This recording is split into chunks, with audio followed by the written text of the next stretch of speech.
Go ahead, put it on real tight. Hope you brought your best tonight. They say they got the fireworks, yeah, they say they got the show. You're around the shoots, you're the best, so let's go.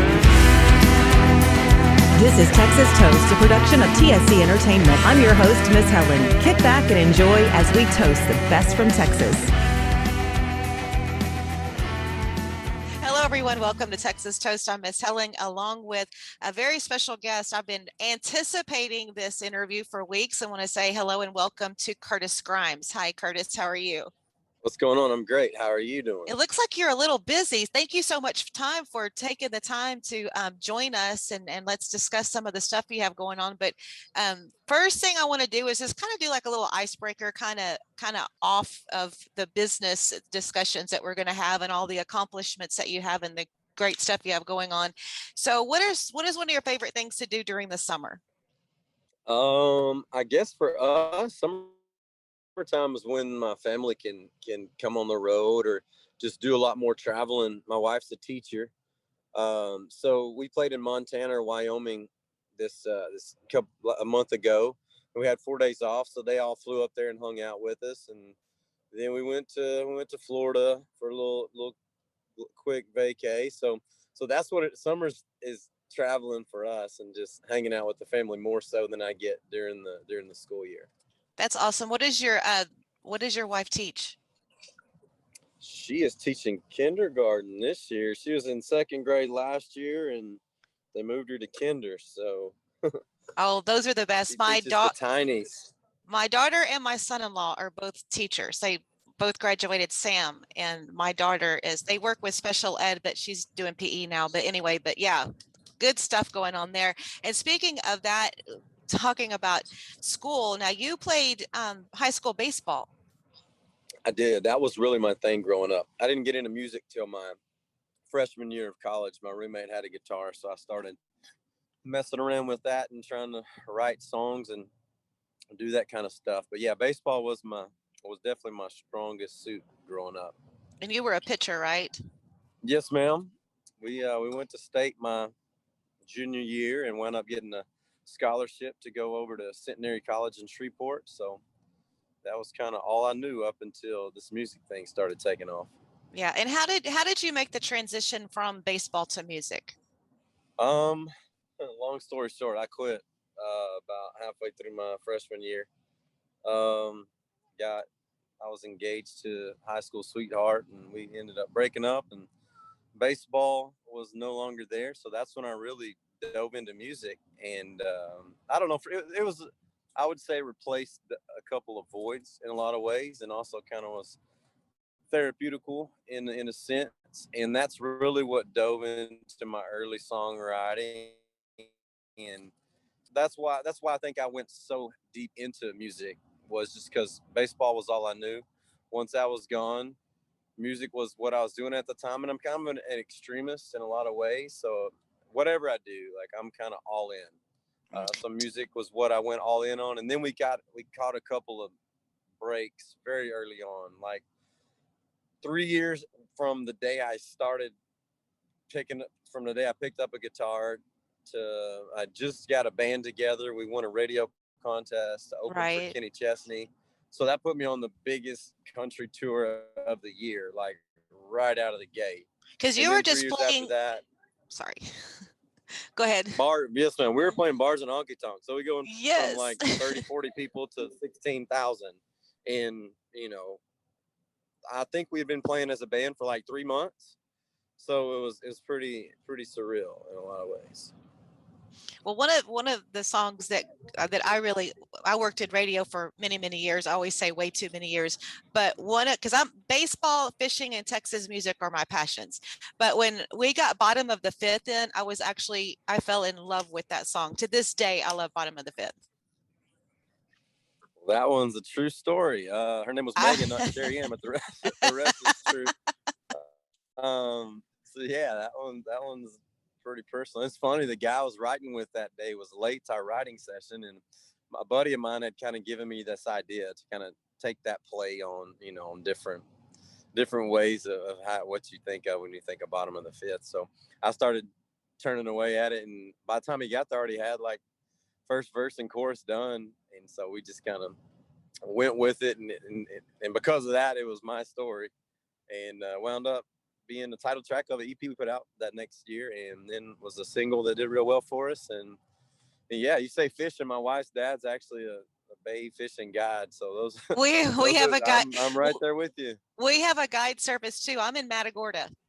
There you go. He's we over fish. at Baffin. Yeah. Oh, we love to go down that way and fish. That's sometimes when we want to get out of town and just go fish and, just get away and wade some different spots and do some different things. But yeah, we could talk about fishing all day. As a matter of fact, my producer Kyle, him and Trent Cowie came and fished with us a few weeks ago. And it was just, that's just my passion. So, speaking of putting yourself in a spotlight, and then I want to get onto some other stuff. Then you went to The Voice, and CeeLo Green was your coach. I did. And interesting thing about that was when you make it to the Los Angeles, to kind of the last few rounds of making the cut just to get on the show, because you do the audition, and then you go back and do a second audition, and then you fly to LA, and they cut 2 more rounds of people. So once you make it to like where you're actually going to go on stage and sing, they assign you a song. They assigned me Blake Shelton's song, Hillbilly Boom. And I started laughing. They were like, "What, you don't like Blake?" I was like, "No, but if I'm going to pick a Blake song, like that's not the one I would pick if I was going to try to impress someone on a singing competition." So anyways, I did it, and CeeLo was the only one that turned around. Of course, at the time, you don't really care. It just, as long as one chair turned around, you're kind of in. So that set me up to go on to make it where there were 8 left standing when I got kicked off. So we got to stay pretty long and really capitalize on that opportunity. And the one thing I can say, The Voice is actually one of the singing competitions when I'm not watching baseball or fishing that I will actually watch, because I love the fact that you hear musical terms and you're actually getting coached, and the musicians that go in get educated somewhat. Right. And one interesting thing I always note is CeeLo was coming off of Forget You, pretty big song that year. So he was back and forth between filming and touring, and Blake was, I would say, the most hands-on coach on the show, as far as going above and beyond the minimal contractual requirements. Like, I know one night he came and hung out at the hotel with his group, and they took him out to karaoke one night. He got them all talking mini guitars kind of as parting gifts. So he was kind of, if you had to say who was the best one, like, he pretty much had that on lock. Okay, so moving to your status as far as with Texas music, I've always followed your music, played you on the radio. You have had so many number ones. Are you up to 13 number ones on Texas music now? Yes, ma'am. Friends, our last one would make 13. Yes, ma'am. Yes, we followed Friends. We were starting the podcast up as that one was coming up the charts, and was following that one. And what I love about your music is I grew up in a very small town, 50 miles west of Houston, Sealy, Texas, and we were such a tight-knit group. And when the first time I listened to that song, I just wanted to like go home and hang out with all my friends. And ironically enough, some of them out of the blue called me, and they were coming to Matagorda to fish. I hadn't seen some of these classmates in 20 years, and we all hung out together, and I had to play Friends because that was us back growing up. That's what I love about your music. It's just so genuine, and especially for small town people like us. And you just released a self-titled album, number 1 on iTunes, and you had a big event at Green Hall Saturday for the album release. We did. Green's a special venue to me. Of course, I tried to go to school at Texas State at one time, and I spent more time going over there than floating the river. But I'd always go to the concerts over there at Green, even before I thought about being an artist. And I just remember the first time we opened there for Roger Krager was just the coolest thing in the world. And then, of course, we went on to get a headlining show. And then when you go in there to settle and they tell you sold it out, it's just kind of the ultimate full circle thing. So that's a pretty special place for me, and I'm glad that's where we were able to lock in to do the album release, because like you said, it's a great night. Well, and I kind of had a little background information on Saturday because Pat Matula is a dear friend of mine. He's like a brother. He comes and fishes with us a lot. And I didn't realize he didn't let me in the loop that he's playing fiddle for you now. That's right. He just came on with us here a couple weeks ago. Oh, I love Pat. He's a great fiddle player. He's a good fisherman too. He does a good job. Him and I get really competitive when he comes and we're on the boat. All So, right. We'll have to take him out with us then. yeah. But back to your self-titled, your current album that's out. There's 5 number ones on there. I want to talk a little bit about Still a Little Country Left because once again, your music has such an impact on me. We were going just on the other side of Three Rivers. We were coming home. We were down in South Texas hunting. And I heard that song for the first time. And literally I had to start Googling it. That song is just absolutely amazing. It nails it. But now there's a little correlation there with Daryl Singletary, right? For sure. So Trent Willman, who's produced like all of my records, Right. actually wrote that song with a guy named Preston Brust. And Trent pitched that to me years ago. I want to say like our side of the fence time frame. And I cut something else that was kind of in the same vein, so we ended up not doing it on that project. And then of course Daryl not only cut it, but it was the title track of his last album. But unfortunately they never got the opportunity to really use it as a single or really get much exposure out of it. So I asked Trent kind of respectfully if it would be okay if I went and cut it, and so I could release it as a single, because I thought that's such a good song. It kind of really needs all the attention it can get. And my version's a little bit more like Trent's demo was. I love Daryl's version, but if you hear mine and Daryl's, obviously they're a little bit different. His is definitely more laid back, twangy, and that's awesome. But we were able to use it, and I felt like the timing was perfect on that one too. Just kind of where we were with everything as a country going into the election, and just a little glimmer of hope of that, how it's not all bad out there right now. You know, you go out to rural America, especially here in small town Texas, like there's still some good folks out there that are trying to live right and have their heads screwed on straight. And that's kind of just what the message behind that one was, and the importance of releasing it when we did.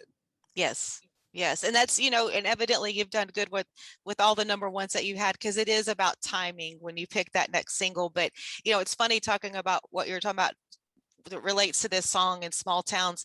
I was visiting with 3 or 4 people over the weekend, 3 different sets of group of people that came from small towns. Like to me, Seguin's a big town, but this couple was from Seguin. And, they were talking about how they could never live in the big city and how everybody looks out for each other. And we just shared stories. So anyway, good stuff there. And then another one of my favorites, it was one of your number ones that's on this album, is River Road Dream. I love the story and the vision on that song. That's actually one I wrote with Trent. I don't think as many people are familiar with him as a songwriter, but he's one of the best writers in Nashville, in my opinion. Trent's been on the podcast, and he is awesome. He is awesome. Mm-hmm. But that's one that we wrote. Obviously, I get to write with him through the process of recording, and we were talking about my college days of trying to go to Texas State and spending more time at the river, and that kind of sparked the idea for that one. And Trent just kind of brought up how we all have those bucket list things, or things we want to get, or places we want to go, and you hope to live long enough and pay off enough debt where you get to actually follow up with those, and that kind of where we got that song from. And it wound up being the Texas Country Song of the Year at the TCMAs this past year. So that was cool. It's always nice to, when those things go on, to do bigger things than we could imagine. So, and you've actually got quite a few of those awards. But speaking of having visions, your current single is my Get Up in the Morning and Listen to song. Now, Noah Built a Boat, your current single, is moving up the charts. It's got most spin gainer and most ads. We've been following it, but I love the lyrics. When God opens a door, he'll lead you through. And like literally I talked about the song this past week on our other podcast, Texas on Tap. Well, it's through Texas Toast, but anyway, we preview new music. And all I can say about that is it's such a song of encouragement and inspiration. And it's like, I do want to wake up every morning and listen to it now. Well, that's good. I'm glad that it's encouraging for you. So interesting thing about that, the guy his name's Arliss Albritton, one of my good friends. He sent it to me. He said, "Hey man, this thing's kind of fits the vein of what you're doing." He had started that song with a guy named Joel Shoemake, and they were playing it pretty safe. They didn't really dig into much on the biblical aspect of it. They kind of wrapped it around, chasing your dreams. And for me, it was deeper than that. It's more pursuing God's calling in our life, or at least that's Mhm. what I get out of the Noah story, and not really worrying about what other people think about it. When you're being true to yourself and seeking God and doing what you feel like He's called you to do, like ultimately, it doesn't matter what other people think. That's not where our accountability lies. And as was played out in the Noah story, like he's not going to leave us hanging. Like in people's opinions don't really matter, and so that's kind of the more deeper aspect of it. But from a simple secular perspective, like it's as simple as do your thing and just stay focused and don't worry about what other people think of what you're doing. Well, and you also, I definitely have to bring up your 10 finger ministry. That is absolutely amazing. That's honestly where my passion is through this whole music thing. I use music as a vessel Mhm. for that, to use this platform and this opportunity to influence and reach people for the kingdom, to give God the glory and honor. And I haven't always done that. The first half of my career, I was more concerned with the lifestyle that I thought you did if you sang country music for a living, and I started having a lot of conviction for that, and I'm thankful for it.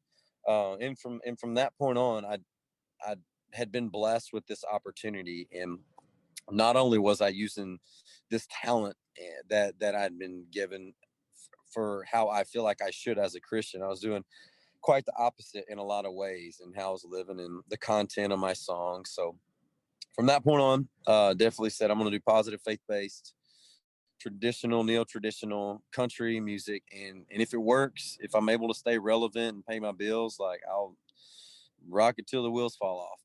But if Mhm.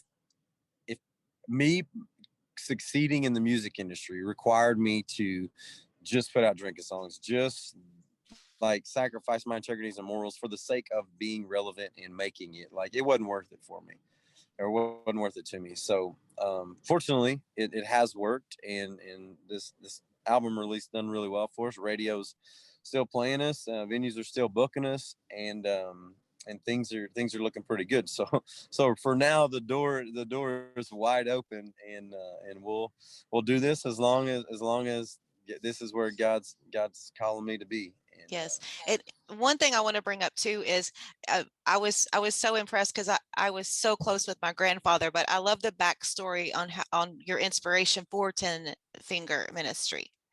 yeah, so my grandfather passed away about the time we were getting this thing going, and he had 9 fingers most of his life. When he was young, he was roping a horse, and the dog spooked it, and the rope yanked off one of his fingers. So at his house after his funeral, we were talking about how now he has 10 fingers to worship the Lord, and we thought that was kind of a cool thing to set up the ministry in his honor, and that's where we got the name from.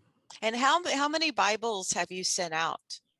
To date, I think we've given out over 6,000, and Wonderful. just kind of always have a stack of them at the merch table every night. And 10 Finger Ministries, a website. We always where we have a link where you can request a Bible for yourself or somebody you want to send one to, and we just try to get anybody and everybody that wants one a good Bible to have.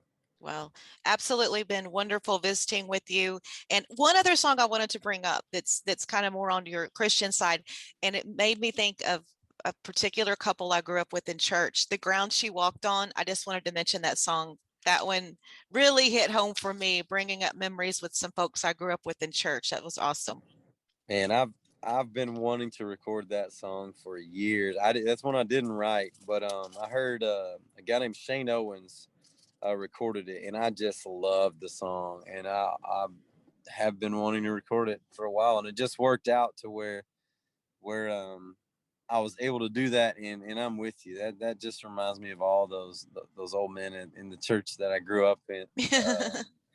And I don't know, like I was always been a fan of the Vern Gosdin, those like Chiseled in Stone kind of songs. So that's what this one reminded me of, which is more of a faith message.